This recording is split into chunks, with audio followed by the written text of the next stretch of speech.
Perkenalkan, nama saya Rizik Padananjaya dari kelas B dengan NIM 25095111085. Pada video ini saya akan memaparkan mengenai praktikum yang dilakukan pada mata kuliah bakteriologi dan mikrologi. Pada praktikum ini terdapat kasus seorang peternak yang membawa sampel untuk diidentifikasi tentang jenis penyakit dan obat yang harus digunakan.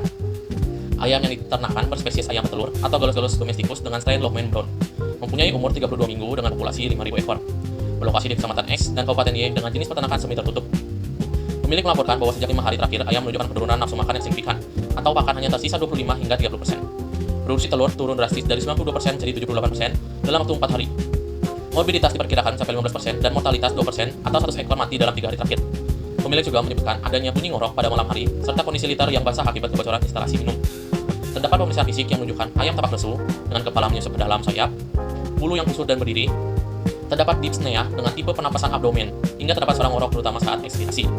Terlihat pada sistem pencernaan, terutama pada sirkum anal yang terlihat basah dan kotor oleh feses berwarna putih kehijauan hingga kekuningan. Pial dan jengger yang tampak pucat serta sedikit sianosi pada bagian ujung-ujung hingga terdapat demam dengan suhu rektal rata-rata 42,8 derajat Celcius dari yang normalnya hanya 40 hingga 42 derajat Celcius. Masuk ke dalam praktikum. Pada praktikum pertama, isolasi bakteri. Isolasi bakteri adalah proses memisahkan satu jenis bakteri dari populasi campuran di alam atau sampel klinis untuk mendapatkan biakan murni atau pure culture. Dalam biakan murni tersebut, hanya terdapat satu spesies bakteri yang tumbuh dalam satu wadah, seperti cawan Petri atau tabung reaksi. Hasil biakan digunakan untuk pengamatan morfologi, pewarnaan gram, uji biokimia, dan uji sensitivitas.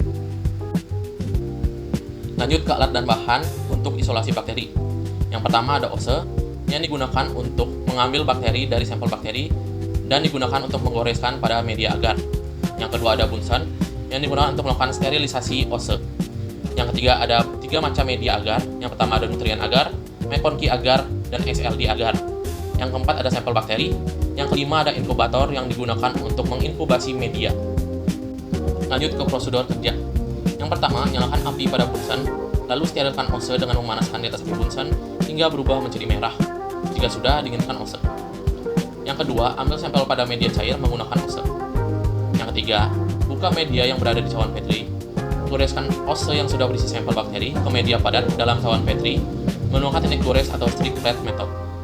Yang keempat, jika sudah, tutup media lalu masukkan ke dalam inkubator selama 18 hingga 24 jam dengan suhu 37 derajat Celcius.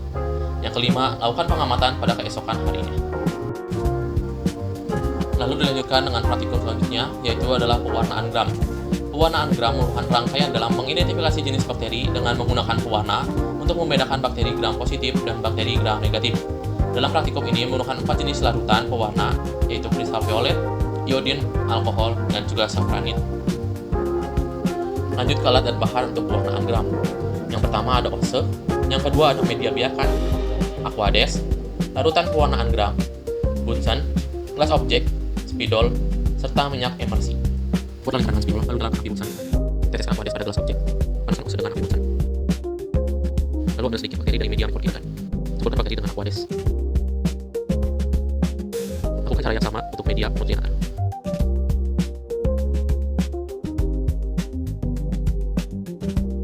Lakukan fiksasi dengan mengenakan di atas api Bunsen. Setelah difiksasi, teteskan dengan pewarna kristal violet lalu tunggu sekitar 1 menit. Setelah itu cuci dengan air mengalir lalu keringkan.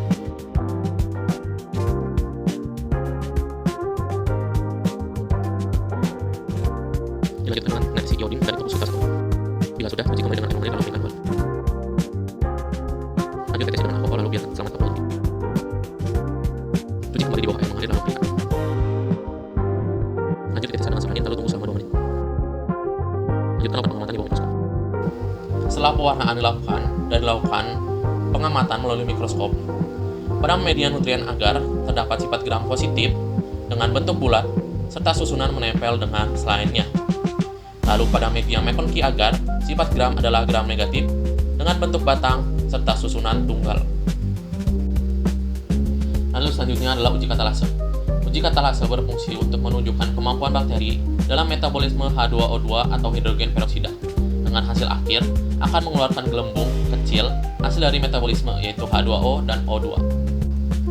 Alat dan bahan yang digunakan untuk uji katalase yang pertama ada OSE, yang kedua ada media agar, yang ketiga ada H2O2, yang keempat ada Bunsen, yang kelima ada gelas objek, Yang keenam ada spidol. Ambil sedikit bakteri dari media nutrien Anda lalu taruh di gelas objek.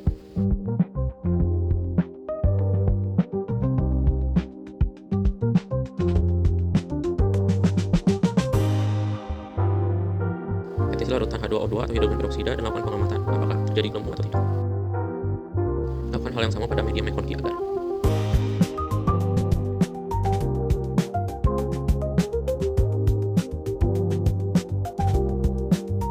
Setelah uji dilakukan dan dilakukan pengamatan, terdapat hasil kedua dari media nutrien agar dan McConkie agar menghasilkan gelembung kecil, yang artinya bakteri dapat metabolisme H2O2 atau hidrogen peroksida.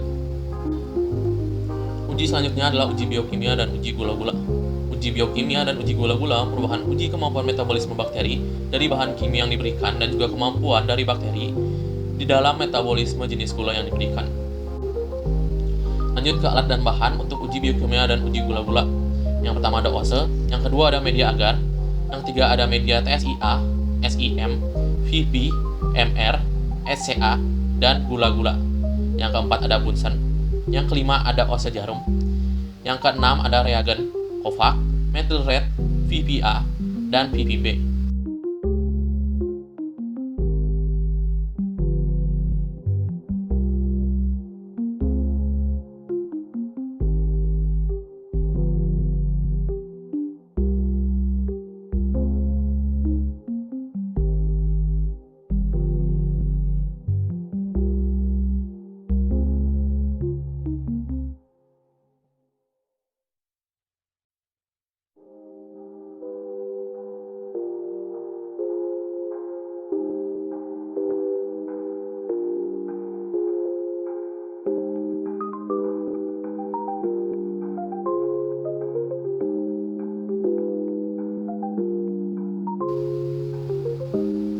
Setelah uji dilakukan dan dilakukan hasil pengamatan, TSIA pada asetilén berwarna kuning, acid-bat berwarna kuning, gas negatif, dan H2S positif.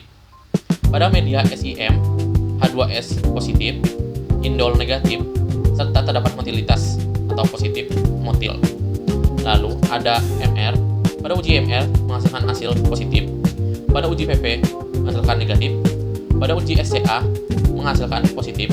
Pada uji gula menghasilkan positif terhadap media glukosa dan media sukrosa dan menghasilkan gas. Uji yang terakhir adalah uji sensitivitas. Uji sensitivitas merupakan salah satu uji yang digunakan untuk mengetahui resistensi bakteri terhadap jenis antibiotik yang diberikan. Alat dan bahan untuk uji resistensi. Yang pertama ada media biakan murni. Yang kedua ada Wolverhampton agar plate. Yang ketiga ada katalysator steril. Yang keempat ada penjepit. Yang kelima ada Bunsen. Yang keenam ada antibiotik yang terdiri dari sulfametazol, kanamisin, clindamycin, dan erythromycin. Masuk ke prosedur kerja. Yang pertama, buka media biakan lalu ambil media biakan menggunakan cotton swab. Yang kedua, tanamkan bakteri pada Wolverhampton agar plate secara merata ke seluruh permukaan media. Yang ketiga, tunggu sekitar 5-10 menit lalu tempelkan antibiotika dalam bentuk paper dish pada permukaan medium biakan dengan jarak kurang lebih 2 cm dari tepi cawan Petri. Lakukan cara ini ke semua antibiotika. Yang keempat, inkubasikan selama 24 jam dengan suhu 30 derajat Celcius. Setelah uji dilakukan dan dilakukan pengamatan menghasilkan killing zone dengan diameter yang berbeda-beda. Pada sulfametazol memiliki diameter 6 mm yang berarti resisten. Pada kanamisin memiliki diameter 23 mm yang bersifat sensitif. Erythromycin yang berdiameter 6 mm atau resisten. Clindamycin dengan diameter 6 mm atau resisten. Lalu ada kesimpulan. Kesimpulan dari praktikum 1 hingga 4 adalah jenis bakteri yang diamati merupakan jenis bakteri gram negatif yang diketahui setelah perwarnaan gram dilakukan, serta berjenis bakteri aerob dari hasil uji katalase. Hasil praktikum 3 yaitu uji biokimia dan uji gula-gula menghasilkan jenis bakteri Enterobacter. Hingga uji sensitivitas terdapat hasil bakteri E. coli dari media biakan murni sensitif terhadap antibiotik anamycin dan resisten terhadap sulfametazol, erythromycin, dan clindamycin. Hasil akhir, ayam yang sakit terinfeksi bakteri Enterobacter atau E. coli dan dapat diobati menggunakan antibiotik jenis kanamisin.